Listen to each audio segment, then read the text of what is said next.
nous allons très rapidement faire un résumé de ce que nous avons vu l'année dernière en 4e. Que contient donc l'univers? Tout d'abord, comment est-il né? La théorie actuellement en vigueur serait qu'il y a environ 13,8 milliards d'années, s'est passé un événement qu'on a appelé le Big Bang. Comment cela s'est-il passé? Au départ, il y avait un tout petit point dans lequel toute la matière était concentrée. Ce petit point faisait quelques millimètres, était très très dense et très très chaud. Donc très petit, dense et très chaud.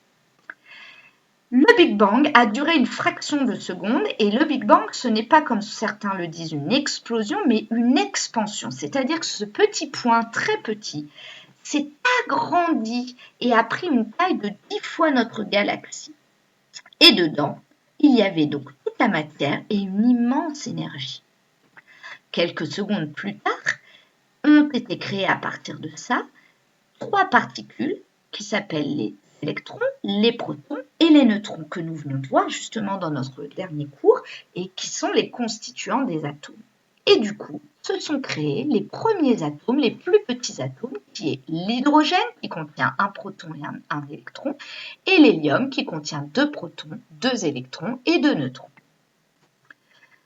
Ça, actuellement, l'hydrogène et l'hélium, ce sont toujours les atomes les plus présents dans l'univers.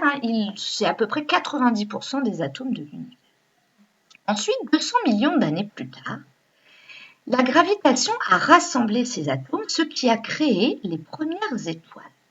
En leur centre, en leur cœur, comme il y avait énormément de chaleur, cela a permis aux noyaux d'hydrogène et d'hélium de se fusionner ensemble et de créer des éléments chimiques plus gros comme le carbone, l'oxygène, etc. Et la gravitation, il y a environ 13,2 milliards d'années, a permis de créer les premières galaxies. Actuellement, l'univers est toujours en perpétuelle expansion. Et les recherches sont énormes au niveau de l'univers parce qu'on ne comprend pas encore tout comment cela s'est passé, comment il est né et ses limites. Est-il fini ou infini? À l'heure actuelle, on ne le sait pas. Comment est né maintenant le système solaire? Eh bien, il y avait une nébuleuse solaire, donc une étoile qui était un nuage de gaz et de poussière. Et puis, une étoile voisine, il y a 4,6 milliards d'années dans la Voie lactée, a explosé et cela a créé une onde de choc. Et donc, cette onde de choc a écrasé en quelque sorte la nébuleuse solaire qui a donc, sous la gravitation, qui s'est mise à tourner et vous voyez au centre, a commencé à se créer une boule qui est en fait actuellement notre Soleil et autour, gravité de la matière. Ensuite, toujours grâce à la gravitation, ces petits grains de matière se sont agglomérés et ont créé des petites billes, alors énormes bien entendu à notre échelle, qu'on a appelé des planétésimaux. Donc c'était le début de nos planètes. Puis, quelques milliers d'années plus tard, quelques temps plus tard, eh bien, nous avons eu la création réelle de notre système solaire, contenant donc au centre le Soleil, bien entendu les planètes et des astéroïdes et quelques satellites. L'univers dans son ensemble, c'est quoi? Eh bien, l'univers, c'est tout simplement l'ensemble de tout ce qui existe. Et puis, on peut le classer un petit peu comme une poupée russe en blocs. Donc, le premier bloc, les plus grosses choses qu'on connaisse dans l'univers, c'est ce qu'on appelle des superamas. Ces superamas sont constitués d'amas, donc un peu plus petits. Ces amas sont constitués de galaxies et cette jolie chose, ce sont des étoiles, excusez-moi. Dans ces galaxies, il y a des systèmes planétaires, de la matière et à nouveau d'autres étoiles plus petites. Et notre système solaire, on va l'expliciter un petit peu plus en détail. Souvent, ça, vous en rappelez bien.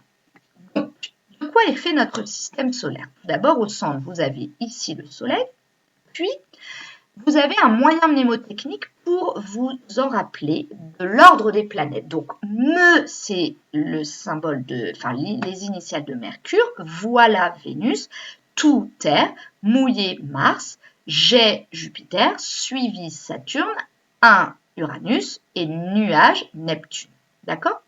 Je vous rappelle qu'il y avait une 9e planète, Pluton, mais elle a été exclue du système solaire car trop petite et elle ne gravitait pas autour du Soleil de la même manière que les autres planètes. Donc elle a été exclue il y a quelques années maintenant. Ensuite, vous avez ici des ceintures d'astéroïdes, comme la ceinture d'astéroïdes, et ici la ceinture de Kuiper. Donc les 4 premières planètes ont une surface solide, on appelle ça les planètes telluriques. Et les 4 autres planètes ont une surface gazeuse, on appelle ça les planètes gazeuses. Et bien entendu, j'ai oublié de le signaler, mais il y a des satellites comme pour la Terre, la Lune, Jupiter en a beaucoup plus que nous. Et les astéroïdes, donc je vous les ai présentés, ce sont des petites roches qui sont ici entre Mars et Jupiter. Et puis après Neptune, il y a une grosse ceinture d'astéroïdes qu'on appelle la ceinture de Kuiper. Alors, l'évolution de notre planète. Donc, il y a la naissance de la Terre il y a 4,6 milliards d'années, comme on l'a dit tout à l'heure, c'est en même temps que le système solaire. Ensuite, vous avez les premiers signes de vie qui sont arrivés il y a 3,8 milliards d'années. Donc là, on peut voir un fossile d'animal, de crustacé. Ensuite, l'apparition du dioxygène a eu lieu il y a 2,5 milliards d'années.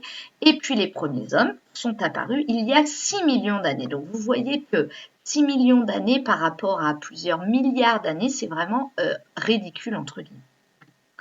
Les étoiles. Alors, les étoiles, ce sont des corps célestes qui rayonnent de leur propre lumière grâce à des réactions de fusion nucléaire, c'est ce qu'on a expliqué tout à l'heure. On peut les classer par couleur. Donc, les plus froides, c'est quand même chaud, inférieures à 4000 degrés Celsius sont les rouges.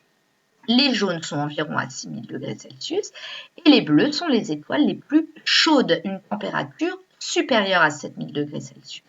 Ensuite, on peut les classer par taille. Il y a bien entendu les plus petites planètes qui sont appelées, étoiles qu'on appelle les étoiles naines et les grandes étoiles qu'on appelle géantes, voire supergéantes.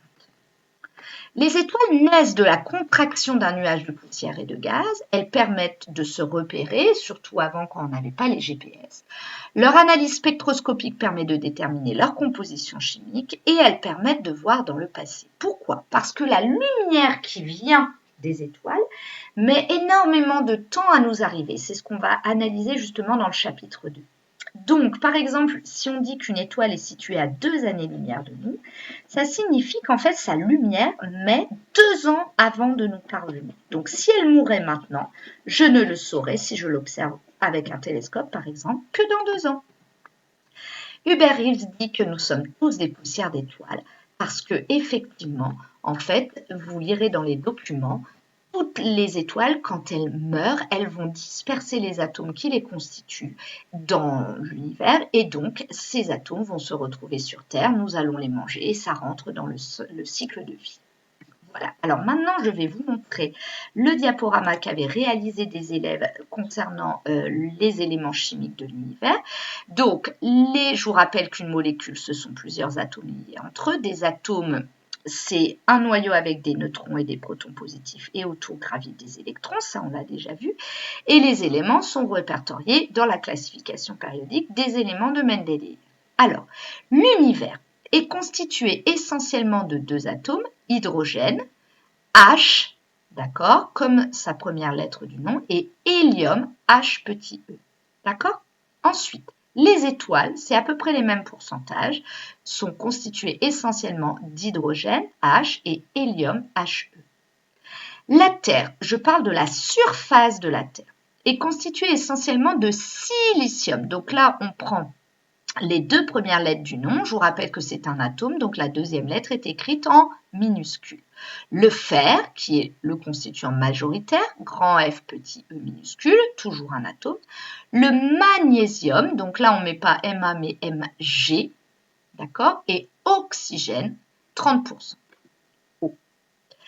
Par contre, l'atmosphère terrestre, c'est-à-dire la petite couche de gaz qui est autour de la Terre, est constituée essentiellement de 2 gaz qu'on appelle le diazote. Alors, di veut dire 2, c'est pour ça qu'il y a un petit 2 en bas à droite, et azote, son symbole, malheureusement, c'est pas A, mais la lettre N, car ça vient du latin nitrogène. Et le dioxygène, di veut dire 2, oxygène, O, donc on écrit O2. Là, vous voyez, ce sont des molécules. Alors, les pourcentages, 78% pour le diazote et environ 21% pour le dioxygène, et il reste 1% d'autres gaz. Voilà les élèves pour ce petit résumé de ce que nous avons vu l'année dernière. Bon courage pour le DM qui ne devrait pas vous poser de problème.